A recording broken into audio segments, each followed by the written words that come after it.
বাংলাদেশ এবং অস্ট্রেলিয়ার মধ্যকার এই টেস্ট নিয়েই সবচেয়ে বেশি কথা হচ্ছে, নট অনলি ইন বাংলাদেশ, পুরো ওয়ার্ল্ড ক্রিকেটে। এখনো পর্যন্ত যদি আমরা নিউজ মিডিয়াগুলো দেখি, বাংলাদেশের মনে হয় বাংলাদেশ যেটা করেছে সেই ট্রমা থেকে বোধহয় অস্ট্রেলিয়া কিংবা ইংল্যান্ডও বেরোতে পারছে না। আমরা দেখছি সব জায়গায় আসলে বাংলাদেশ নিয়ে হইচই পড়ে গিয়েছে। এবার আসলে বাংলাদেশ যেমনটা বলেছে যে সিরিজ জয়ের দিকেই চোখ।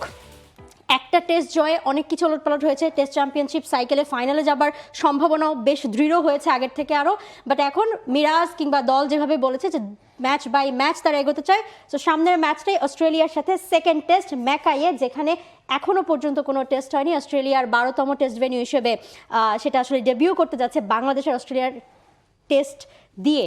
সো এই টেস্ট নিয়ে আগের টেস্টের আগে যেরকম বিশ্বাস ছিল, এই টেস্টের আগে বিশ্বাসটা কেমন এই মুহূর্তে? আগের টেস্টের আগে তো আসলে বিশ্বাস ছিল না। ট্রু। আগের টেস্টের আগে আমরা বাংলাদেশ হারবে, কয় দিনের মধ্যে হারবে, কয় সেশন খেলা হবে, এগুলো নিয়ে আলোচনা করছিলাম। এবং 54 রানে আপনি যখন ওয়ার্ম আপ ম্যাচে অল আউট হয়েছেন, সেই আলোচনাগুলো অমূলক ছিল না। বসুন্ধরা টিস্যু, অশুদ্ধতার বিরুদ্ধে এক বিন্দুও ছাড় নয়। হ্যাঁ, warm up match is a different scenario. Warm up ম্যাচের সাথে আপনি কখনোই মূল ম্যাচের তুলনা করতে পারেন না, তবে ওয়ার্ম আপ ম্যাচ আপনাকে একটা চিত্র তো অবশ্যই দেয়। এবং সেখানে আমরা যা দেখেছি সেটার উপর ভিত্তি করে ডারউইনে আমরা ম্যাচ জিতবো, এটা আসলে মানুষের সুদূরতম কল্পনাতেও ছিল না। আপনি শুরুতেই বলছিলেন যে ওয়ার্ল্ড মিডিয়ায় আলোচনা হচ্ছে। আমি 100-এর ফাইনাল দেখছিলাম। 100-এর ফাইনাল শেষে পোস্ট ম্যাচে জাস্টিন ল্যাঙ্গার, যিনি ম্যানচেস্টার সুপার জায়ান্টসের কোচ ছিলেন, তাকে ম্যানচেস্টার সুপার জায়ান্টসের প্রথম ট্রফি নিয়ে প্রশ্ন না করে প্রথম প্রশ্নটা করা হয়েছিল যে আজ সকালে ডারউইনে যে তোমরা প্রথম ম্যাচটা হেরে গেছো, সেটা নিয়ে অ্যানালাইসিস করতে বলা হয়েছে। দ্যাট মিনস ওয়ার্ল্ড মিডিয়া এটা খুব বেশি করে আসলে আলোচনা হচ্ছে। আমি সিপিএল এর ম্যাচের ওই দিন দেখেছি যে এইটা নিয়েই খুব বেশি আলোচনা হচ্ছিল, যে এটা কিভাবে সম্ভব হলো। এবং সবচেয়ে বড় কথা কি, ইট wasn't a fluke at all. আপনি 4 দিন প্রায় যেই 10টা-11টা সেশন খেলেছেন, সবগুলো সেশন আপনি ডমিনেট করেছেন। এমন একটা সেশনও বলতে পারবেন না যেখানে অস্ট্রেলিয়া ওই সেশনটা জিতেছে। তো আপনি যখন 4 দিন ডমিনেট করবেন, আপনার জেতাটা স্বাভাবিক। ইট ওয়াজন্ট আ ফ্লুক। এবং টসটাও প্যাট কামিন্স জিতেছিলেন, এমন না যে বাংলাদেশ টস জিতে ফেভারেবল সিচুয়েশন পেয়েছে বা বাংলাদেশের সিদ্ধান্তগুলো পক্ষে গেছে, কোনো কিছু আপনি বলতে পারবেন না। এই জয়ে আপনি কোনো দাগ তুলতে পারবেন না। এবং সেটা ম্যাকাই ম্যাচের আগে বাংলাদেশকে অবশ্যই কনফিডেন্স দিচ্ছে। এখন আমরা বলছিলাম যে মেলবোর্ন, সিডনি বা অ্যাডিলেডে খেলাগুলো না, ডারউইন বা ম্যাকেতে, যেখানে অস্ট্রেলিয়া খেলে না। এবং ম্যাকেতে প্রথমবারের মতো অস্ট্রেলিয়া টেস্ট খেলতে নামছে। তো উইকেটটা অস্ট্রেলিয়ার জন্য যেমন নতুন, বাংলাদেশের জন্য নতুন। তো অস্ট্রেলিয়া ওই এক্সট্রা অ্যাডভান্টেজটা পাবে না। আবার আরেকটা বিষয় হচ্ছে, ডারউইন এবং ম্যাকেতে তুলনামূলক গরম পড়ে বেশি। ডারউইনে আরও বেশি হট অ্যান্ড হিউমিড ছিল, তুলনায় ম্যাকে একটু ঠান্ডা। তবে এই ওয়েদার, এই আবহাওয়া বাংলাদেশকে ফেভার করবে। এবং এই ধরনের আবহাওয়ায় আপনি খুব বেশি বাউন্সি উইকেট তৈরি করতে পারবেন না। এই ধরনের কন্ডিশনে আপনার উইকেটটা খানিকটা স্লো হয়, স্মুথ থাকে না, এবং ক্যারি খুব যে থাকে তা না। আনইভেন বাউন্সও টুকটাক আপনি দেখতে পাবেন, যেগুলো বাংলাদেশের উইকেটের আসলে ক্যারেক্টারিস্টিক্স। সে কারণে আমার কাছে মনে হয় যে ডারউইনে বাংলাদেশ ডমিনেট করতে পেরেছে, এবং ম্যাকিতেও বাংলাদেশের পক্ষে কম্পিটিটিভ হওয়াটা সম্ভব, কারণ Bangladesh is full of steam. They are confident right নাও।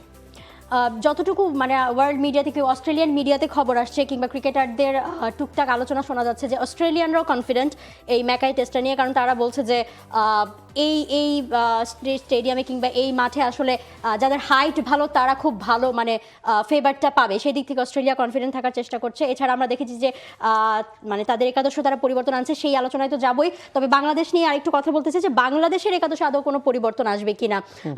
প্রথম টেস্টের পরে দর্শক থেকে শুরু করে সবার মধ্যে এই প্রশ্নটা যে উইনিং কম্বিনেশনটা দল ভাঙবে নাকি রেখে দেবে, নাকি নতুন কাউকে যোগ দেবে। কারণ আমরা প্রথম টেস্টের আগেও কথা বলছিলাম যে নাহিদ রানা নাই, শরীফুল নাই, এটা আমাদেরকে আসলে ব্যাকএন্ডে ঠেলে দিচ্ছে কিনা।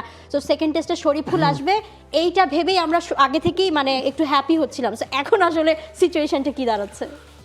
কারেন্ট সিনারিও বলছে, গতকাল একটা সংবাদ সম্মেলন হয়েছিল, সেখানে শরীফুল কথা বলেছেন, শান্ত পেছন থেকে বলছেন ও তো প্রথম ম্যাচ খেলেনি, ওর ইন্টারভিউ আপনারা কেন নিচ্ছেন। এবাদত আবার বলছেন যে সেকেন্ড টেস্টে তুমি তোমার কাজটা করে দিও। তো এবাদত লাকি যে শরীফুল ইনজুর্ড ছিলেন, সে কারণে এবাদত সুযোগ পেয়েছেন, এবাদত সেটা গ্র্যাব করেছেন। মাউন্ট মঙ্গানুই টেস্টের জয়ের নায়ক ছিলেন এবাদত, ইনজুরিতে পড়ার পর প্রায় গেল 1-1.5 বছরে তাকে কিন্তু আমরা সেরা ছন্দে দেখিনি।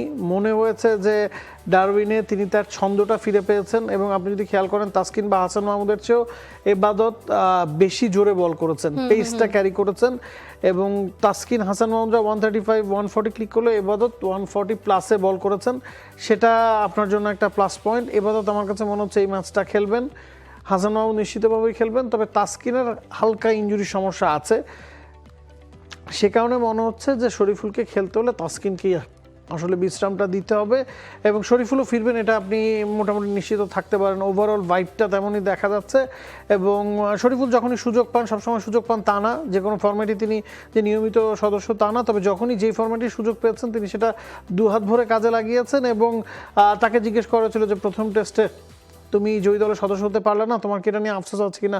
তিনি বলছেন না, মোটেই না, যারা খেলেছেন তাদের জন্য আমি খুশি, এবং আমার জন্য ইনজুরিটা অনেকটা সাপেবর হয়ে এসছে যে আমার টানা খেলার মধ্যে দিয়েছিলাম, ফ্র্যাঞ্চাইজি লিগগুলো খেলছিলাম, আমার শরীরটা বিশ্রাম পেয়েছে এবং I am ready to go now. Shariful তো খুশি আসলে যে উইনিং টিমের ছবিতে থাকতে পেরেছেন, এই জন্যই তিনি আসলে খুশি। ওয়েল, বাংলাদেশ যতটুকু আসলে বোঝা যাচ্ছে এটাই যে উইনিং কম্বিনেশন তো সেভাবে, যেমন সৌম্যর নামও আসছিল যে সৌম্যর ইনক্লুশনটা হবে কিনা কোনোভাবে, বাট হ্যাঁ ওই একটা জায়গায় শরীফুলের জায়গায় এবং নাবিল কাছে যেমনটা বলেন যে তাসকিনের একটা ইনজুরি কনসার্ন আছে এই মুহূর্তে, সো সেই জায়গাটাতে হয়তো একটা পরিবর্তন আমরা দেখতে পারি, এছাড়া বাকিটা সবটা সেরকমই থাকবে। For more updates, subscribe to our YouTube channel and click on the bell icon. Follow us on Facebook and Instagram. Download T-Sports app to enjoy exciting games and highlights. Visit tsports.com.